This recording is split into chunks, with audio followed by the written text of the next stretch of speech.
और अब report Delhi car धमाके की। दिल्ली में लाल किले के पास हुए कार धमाके की जांच तेज हो गई है। जांच एजेंसियों को घटनास्थल के पास से 2 कारतूस मिले हैं। इसके साथ ही 40 से ज्यादा सबूत जुटाए गए हैं। घटनास्थल पर सुरक्षा बलों को 2 अलग अलग प्रकार के विस्फोटक मिले हैं, जिसकी जांच लैब में जांच एजेंसियां कर रही हैं। शुरुआती जांच में पता चला है कि विस्फोटकों में से एक नमूना अमोनियम नाइट्रेट का है। वहीं जांच एजेंसियों के मुताबिक दूसरा विस्फोटक और उसका सैंपल अमोनियम नाइट्रेट से भी ज्यादा शक्तिशाली माना जा रहा है। इसकी जांच हो रही है। अधिकारियों के अनुसार एफएसएल की टीम को घटनास्थल का निरीक्षण करते समय 2 कारतूस भी मिले।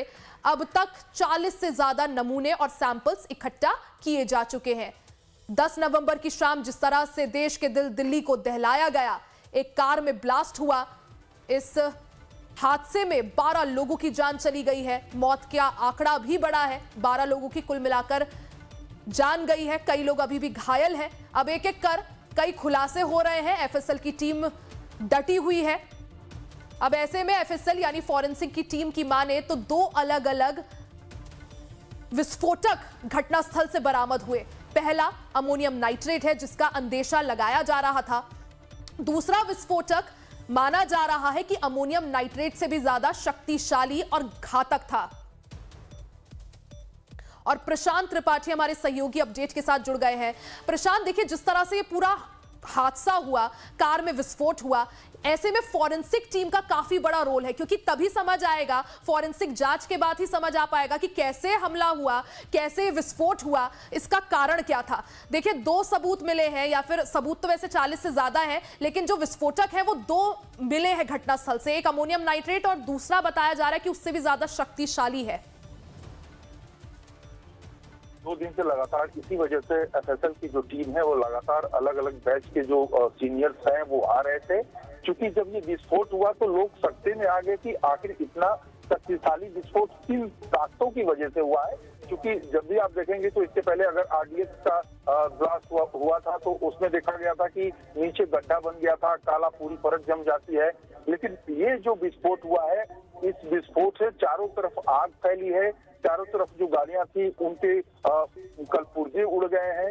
इसके अलावा जो आसपास लोग थे उनको भारी नुकसान हुआ है। तो ऐसे में इन्वेस्टिगेटिव एजेंसीज भी ये सोचने में मजबूर हो गई कि इसमें किन चीजों का इस्तेमाल करके विस्फोट किया गया है। और जाहिर है जिस तरह से अमोनियम नाइट्रेट बड़ी तादाद में मिला था फरीदाबाद में, महज उसी शाम को ये पूरा घटना हुआ। तो ऐसे में क्या सिर्फ अमोनियम नाइट्रेट का इस्तेमाल हुआ, या ये जो पूरी डॉक्टर्स की लॉबी थी, इन्होंने इंजेक्ट करके कुछ एक्सपेरिमेंट करके कुछ और भी इसको बनाया था। और शायद यही वजह है कि एफएसएल की जो टीम है वो लगातार इसकी जांच कर रही थी। और 2 दिनों तक अलग अलग कुल 42 नमूने लिए गए हैं। और उन 42 नमूनों की जो है आज जांच होगी। और आज जांच के बाद से किन किन केमिकल्स का और किन चीजों का, रासायनिक पदार्थों का इस्तेमाल हुआ था इस ब्लास्ट में, इसका खुलासा हो सकेगा। अब प्रशांत, जिस तरह से 40 से ज्यादा सबूत मिले हैं, क्या कुछ सैंपल्स यहां पर फॉरेंसिक की टीम ने बरामद किए हैं? किस तरह से जांच को आगे बढ़ाने की कोशिश, और कारतूस का मिलना, अलग अलग सबूत मिलना, अमोनियम नाइट्रेट का मिलना, एक और शक्तिशाली विस्फोटक मिलना, क्या माना जाए पूरी तरह से प्री प्लान्ड, पूर्व संयोजित?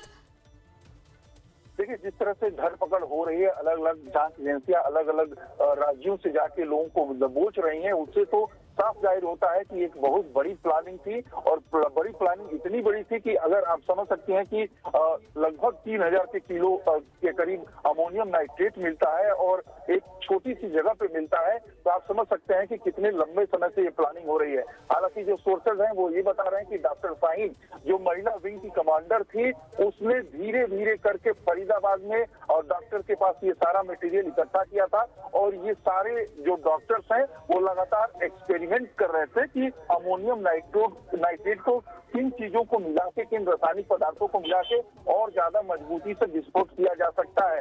तो जाहिर है जिस तरह से विस्फोट हुआ है उसको देख के जो हमारी एजेंसीज हैं और एफएसएल की टीम भी थी वो भी दंग थी। क्योंकि विजुअल सबके सामने आया कि कार में आग जो जल रहा है, उसके ऊपर की लपटें किस तरह से लाल और नीला एक साथ हो रही हैं, ये तमाम जो पॉइंट्स थे उनको नोट किया गया। आसपास जो मलबे बिखरे पड़े थे उनको नोट किया गया और शायद यही वजह है कि 2 दिन लगातार एफएसएल की टीम मौके पे रही और बिल्कुल प्रशांत, अब देखिए क्योंकि कई सबूत और सैंपल्स जो है फॉरेंसिक के पास हैं, आज लैब में जांच होगी, क्या कुछ निकलकर सामने आता है वो देखना जरूरी होगा। बहुत बहुत शुक्रिया जानकारी के लिए।